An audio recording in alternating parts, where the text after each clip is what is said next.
नमस्कार प्रिय विद्यार्थियों, स्वागत है आपका हमारे YouTube channel big God classes में। अपन जो क्वेश्चंस हल कर रहे हैं वह इलेक्ट्रिकल, टेक्निकल, इलेक्ट्रिशियन के क्वेश्चंस अपन हल कर रहे हैं।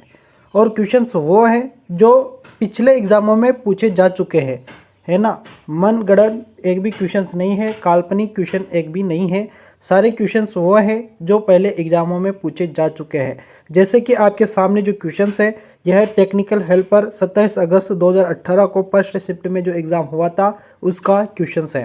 ठीक है, तो जितने भी क्वेश्चंस अपन कंप्लीट कर रहे हैं सारे क्वेश्चंस वो हैं जो पहले पूछे जा चुके हैं, है ना। इनसे यह पता चलेगा आपको कि एग्ज़ाम में किस तरीके के क्वेश्चंस पूछे जाते हैं। और ये जो क्लास है रेगुलर क्लास है, डेली आपको रात को 8 बजे क्लास मिल जाएगी यूट्यूब, इसी चैनल पर यूट्यूब पर। ठीक है, और डेली आपको ये क्लास मिलेगी। ठीक है, लगातार आप क्लास देख सकते हैं। और चैनल को अगर आपने सब्सक्राइब नहीं किया तो चैनल को सब्सक्राइब कर लेना और वीडियो को शेयर भी कीजिएगा ताकि आपके मित्र भी इसका फ़ायदा ले सके। क्वेश्चंस अपन 61 से स्टार्ट करेंगे, 60 तक क्वेश्चंस अपन ने कंप्लीट कर लिए हैं। प्रत्येक वीडियो में आपको 15 क्वेश्चंस मिलेंगे। ठीक है, आपका प्रेम इसी प्रकार रहा तो हम आगे क्वेश्चनों की संख्या भी बढ़ा देंगे। फिलहाल अपन 15 क्वेश्चन से कंप्लीट कर रहे हैं और आगे 15 ही रखेंगे। फिर आगे अगर आपकी डिमांड बढ़ेगी तो मैं क्वेश्चनों की संख्या भी बढ़ा दूंगा। देखिए क्वेश्चन है आज का, जो कि है विद्युत उपकरणों के साथ काम करते समय निम्नलिखित में से कौन सी सीढ़ी सबसे सुरक्षित है। यानी कि देखिए विद्युत उपकरण, जैसे कि कोई इलेक्ट्रिशियन है जो कि किसी पोल के ऊपर चढ़ रहा है कार्य करने के लिए। ठीक है, तो इसके लिए कौन सी सीढ़ी उपयुक्त है ऊपर चढ़ने के लिए। तो देखिए ये जो सीढ़ी है ना, ये फाइबर ग्लास की बनी हुई होनी चाहिए। फाइबर ग्लास की बनी हुई होनी चाहिए, कारण यह है कि यह अचालक है। अब आप कहोगे कि सर लकड़ी भी तो अचालक है, तो इसका प्रयोग क्यों नहीं। तो देखिए लकड़ी अगर ऑप्शन में दिया हो और फाइबर ग्लास दिया हो तो सबसे पहली प्राथमिकता अपन फाइबर ग्लास को ही देंगे। ठीक है, एल्यूमिनियम का तो अपन प्रयोग करेंगे नहीं और स्टेप टूल का भी प्रयोग नहीं करेंगे और लोहा का भी नहीं करेंगे। क्यों? क्योंकि यह जो है ना चालक धातु है और चालक पदार्थ का अपन सीढ़ी में प्रयोग नहीं करेंगे, वरना इलेक्ट्रिक शॉर्ट अपन को लग सकता है। ठीक है, फाइबर ग्लास और लकड़ी में क्यों अंतर। तो देखिए मैं बता दूं कि लकड़ी क्या होगी, गीली होने पर क्या हो जाती है, उसमें नमी हो जाती है और नमी में क्या हो जाता है, चालकता का गुण आ जाता है। तो इसका प्रयोग इसलिए कम किया जाता है। फाइबर ग्लास ऐसा है कि नमी होने पर भी अचालकता का गुण उसमें रहता है। ठीक है, नमी को वह नहीं सोखता। ठीक है, तो यहाँ पर बी ऑप्शन अपना कंप्लीटली सही आंसर रहेगा, ध्यान रखिएगा। वरना क्वेश्चन पढ़ के आप डायरेक्ट लकड़ी देख के आ जाओ, फाइबर ग्लास को अपन ने नहीं पढ़ रखा है तो फिर अपन क्या लकड़ी करके आ जाते हैं और वहीं पर ही अपना क्वेश्चन क्या हो जाता है, गलत हो जाता है। हर एक क्वेश्चन को अपन समझ के ही पढ़ेंगे। ठीक है, क्वेश्चन है अपना अगला, जो कि है में आग रिक्त स्थान में, यानी कि किस में आग लगने पर आग बुझाने के लिए पानी की बौछार प्रभावी हो सकती है। देखिए पानी की बौछार अपन क्लास ए के लिए करते हैं और क्लास ए में जो आग आती है वह लकड़ी, कपड़ा, प्लास्टिक, ये सभी है ना। तो देखिए घरेलू उपकरण, तो घरेलू उपकरण जो होते हैं विद्युतीय उपकरण होते हैं, मान लो तो ये तो सी में आएगा, तो ये नहीं होगा। ज्वलनशील पदार्थ जो होते हैं यह सी में आते हैं और बी में भी आते हैं। ठीक है, और गैस, एलपीजी, ये सब सी में आते हैं तो ये भी नहीं होगा। और इलेक्ट्रिक केबल ये किस में आएगा, डी में आएगा। तो यहाँ पर जो ई ऑप्शन जो दिख रहा है अपन को, यही अपन को कंप्लीट सही दिख रहा है, लकड़ी, कागज, परिधान। ठीक है, तो यहाँ पर ई ऑप्शन कंप्लीटली सही आंसर होगा। अगला क्वेश्चन देखिए आप, अगला क्वेश्चन देखिए, यदि तेल, पेट्रोल या विद्युत दोष की वजह से आग लगी हो तो प्रयोग किए जाने वाले अग्निशामक होगा। देखिए यदि तेल, पेट्रोल, विद्युत दोष की वजह से आग लगी हो तो अपन किसको प्राथमिकता देंगे, तो यहाँ पर सीटीसी को प्राथमिकता देंगे। क्योंकि सीटीसी जो एक ऐसा पदार्थ है कि यह सभी के लिए प्रयोग किया जा सकता है। सीटीसी जो है ना सभी के लिए प्रयोग किया जाता है। सीटीसी का फुल फॉर्म होता है कार्बन टेट्रा क्लोराइड। अब देखिए यहाँ पर क्या है कि जैसे कि तेल और पेट्रोल ये तो क्लास बी में आता है और विद्युत दोष से जो आग लगती है यह किस में आता है, तो यह आता है सी में। तो यहाँ पर बी और सी के लिए चाहिए, तो फॉर्म टाइप तो अपन काम ही नहीं लेंगे। बहुत सारे तेल और पेट्रोल को देखकर फॉर्म टाइप कर देते हैं और वहीं पर ही गलत हो जाता है, क्योंकि आगे विद्युत दोष दिया हुआ है तो आपको फॉर्म टाइप नहीं करना है, क्योंकि विद्युत के लिए फॉर्म अवेलेबल नहीं है। सोडियम एसिड टाइप नहीं होता है और कार्बन डाइऑक्साइड भी यहाँ पर डी के लिए होता है, लेकिन यहाँ पर आपको सी ऑप्शन ही राइट करना है। ठीक है, आप समझ गए होंगे। अगला क्वेश्चन देखिए जो कि है, बिजली से लगने वाली आग को बुझाने के लिए किस प्रकार के अग्निशामक का प्रयोग किया जाता है। बिजली से लगने वाली आग को बुझाने के लिए किस प्रकार के अग्निशामक का प्रयोग किया जाता है। तो बिजली से लगी हुई आग को बुझाने के लिए अपन जिसका प्रयोग करेंगे वह हेलोन टाइप है। हेलोन टाइप क्या होता है, तो ये भी सीटीसी है। क्या है, सीटीसी है। और सीटीसी के बारे में मैंने आपको पहले ही बता दिया अभी कुछ समय पहले। बिजली की आग को अपन पानी से तो बुझा नहीं सकते, जाग से बुझा नहीं सकते, क्योंकि इसमें नमी होती है।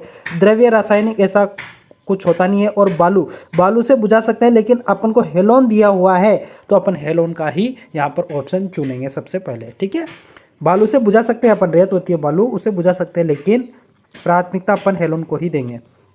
अगला क्वेश्चन है, रेत से भरी बाल्टियां आमतौर पर लगी आग के लिए अग्निशामक माध्यम के रूप में प्रयुक्त होती हैं। तो रेत से भरी बाल्टियां वही बालू वाला क्वेश्चन है। तो देखिए यहाँ पर जो आपका आंसर आएगा ना, बिजली के लिए ही प्राथमिकता दी जाएगी। ऑप्शन सभी के लिए कर सकते हैं अपन प्रयोग, एलपीजी के लिए तो नहीं कर सकते क्योंकि गैस होती है, इससे आग नहीं बुझेगी, लेकिन डीजल के लिए कर सकते हैं, पेट्रोल के लिए कर सकते हैं, बिजली के लिए कर सकते हैं। लेकिन यहाँ पर ऑप्शन सभी के लिए हो रहा ना, तो यहाँ पर अपन सी को ही सबसे ज़्यादा उच्च मानेंगे कि सी में यानी कि बिजली में अपन रेत से भरी बाल्टियों का प्रयोग करेंगे। इस तरीके के क्वेश्चन क्या कंफ्यूज कर देते हैं, तो वही कंफ्यूजन दूर करने के लिए अपन ने क्वेश्चन सीरीज चलाई है। देखिए अगला क्वेश्चन आपके सामने है, सेफ्टी मापदंडों के अनुसार एक सेफ्टी गैजेट नहीं है। सेफ्टी गैजेट इनमें से कौन सा नहीं है, निम्नलिखित में से कौन सा उपकरण है जो सेफ्टी गैजेट नहीं है, जो सेफ्टी नहीं रखता।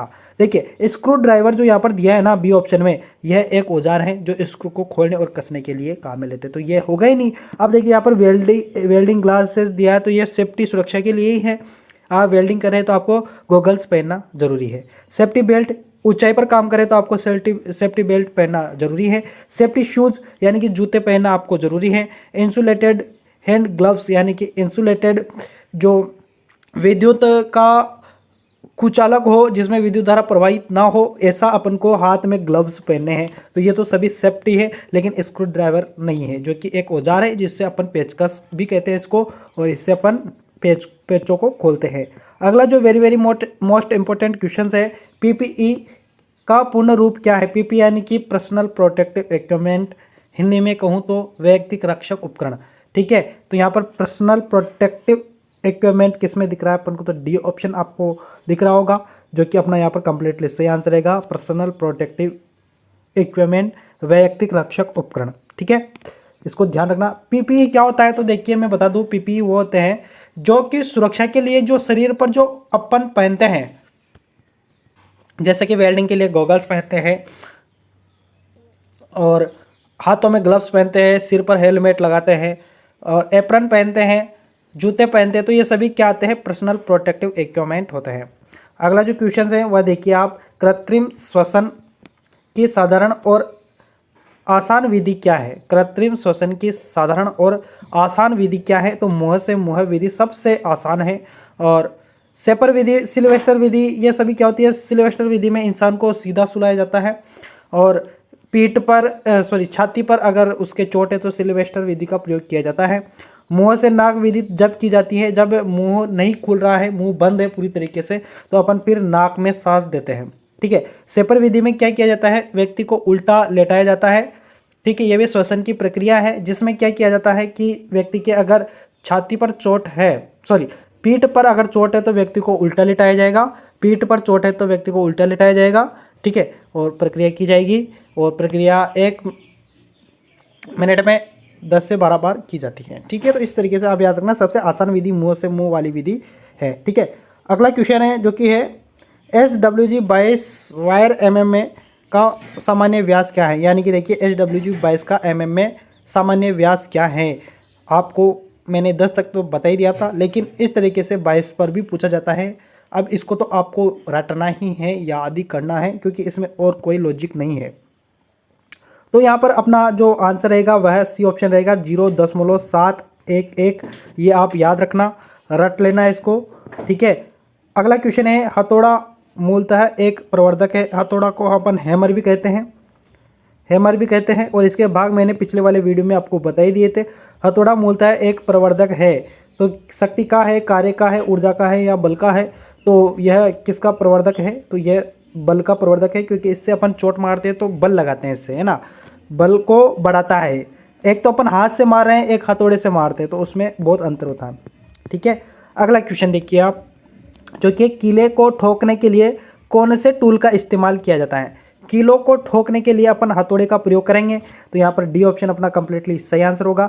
यहाँ पर ऑप्शन में मेलेट दिया है, यह लकड़ी का हथौड़ा होता है जिससे अपन चादर को सीधा करने के लिए काम में लेते हैं। स्क्रू ड्राइवर पेचकस होता है जिससे स्क्रू खोलने और कसने के लिए प्रयोग में लेते हैं। प्लायर जो होता है पकड़ने जकड़ने या काटने के लिए काम में लेते हैं प्लायर्स को। ठीक है, तो ये ध्यान रखना, यहाँ पर अपना डी ऑप्शन कंप्लीटली सही आंसर होगा। अगला क्वेश्चन देखिए, निम्नलिखित में से किस हथौड़े का प्रयोग धात्विक कार्यों के लिए किया जाता है? कि निम्नलिखित में से किस हथौड़े का प्रयोग धात्विक कार्यों के लिए किया जाता है? तो ऐसा कौन सा हथौड़ा है? तो वह हथौड़ा है ball pin hammer. Ball pin हथौड़ा जो धात्विक कार्यों के लिए काम में लिया जाता है, सीट मेटल कार्यों में लिया जाता है। अगला क्वेश्चन, टाका लगाने सोल्डरिंग का मुख्य उद्देश्य क्या है? यानी कि टाका जो लगाते हैं ना, पर सोल्डरिंग करते हैं, तारों को टाका लगाते हैं, सोल्डरिंग करते हैं, तो उसका उद्देश्य क्या है? तो चालकता को बढ़ाने के लिए। अब देखिए यहाँ पर ऑप्शन के हिसाब से देखते हैं तो अपना आंसर क्या होगा। देखिए, तारों के संयोजन को अस्थायी प्रकृति देना, तो अस्थायी प्रकृति नहीं देते, स्थायी प्रकृति देते हैं। ठीक है, अस्थायी वो होती है जिसको अपन खोल सके, वापस से लगा सके, लेकिन टाका ऐसा होता है कि स्थायी हो जाता है। तारों को जोड़ को हटा देना, नहीं, जोड़ तो लगाते हैं अपन, ये भी ऑप्शन सही नहीं है। डी ऑप्शन क्या दे रखा है? जोड़ों को ऑक्सीकरण करना और स्पार्किंग करना। तो स्पार्किंग अगर अपन टाका लगा देंगे तो स्पार्किंग नहीं होगा। ठीक है, तो ये भी ऑप्शन नहीं है। सी ऑप्शन आपका यहाँ पर सही होगा, तारों के संयोजनों को स्थायी प्रकृति देना। इसके विपरीत है, मैंने आपको पहले ही समझाया। ठीक है, तो यहाँ पर सी ऑप्शन आपका कंप्लीटली सही आंसर। अगला क्वेश्चन देखिए, 74 नंबर क्वेश्चन है, टाकने की क्रिया में प्रवाह का मुख्य उद्देश्य। तो देखिए, तो यहाँ पर धातु की सतहों को साफ और ऑक्साइड मुक्त रखना, धातु की सतह को साफ और ऑक्साइड मुक्त। प्रवाह जो है ना, यहाँ पर यह प्रवाह होता है फ्लक्स। फ्लक्स क्या होता है? जब सोल्डरिंग की जाती है तब जो रासायनिक पदार्थ लगाया जाता है, एक डिब्बी में आता है, उसमें जो रासायनिक पदार्थ आता है उसको फ्लक्स कहा जाता है। तो उसका प्रयोग क्या है, उसका उद्देश्य क्या है? जब अपन टाका लगाते हैं तो सोल्डरिंग को उसमें टच करते हैं, तो उसका उद्देश्य क्या है? तो धातु को साफ रखता है और साथ ही ऑक्साइड मुक्त करता है जिससे चालकता बरकरार रहे। ठीक है, अगला क्वेश्चन देखिए, जो कि आज का अंतिम क्वेश्चन रहेगा। जिसका उच्च गलनांक होता है उस सोल्डर को कहते हैं, जिसका उच्च गलनांक होता है ना, उस सोल्डर को कठोर सोल्डर कहते हैं। क्या कहते हैं? कठोर सोल्डर। उच्च गलनांक मतलब कि उच्च तापमान पर वह पिघलेगा नहीं, तो वह क्या होगा? कठोर सोल्डर होगा। अगर निम्न गलनांक होता तो नरम सोल्डर हो जाता। ठीक है, तो यहाँ पर इस तरीके से अपन ने आज फिर 15 क्वेश्चंस कंप्लीट कर लिए हैं। धीरे धीरे अपन ने 75 क्वेश्चंस कंप्लीट कर लिए हैं। तो रेगुलर क्लास पर जारी रहिएगा और वीडियो को लाइक कीजिएगा ताकि हमारा हौसला बढ़ता रहे और आपके लिए इसी प्रकार से मेहनत करते रहें। मिलेंगे नेक्स्ट वीडियो में, तब तक के लिए धन्यवाद, शुक्रिया।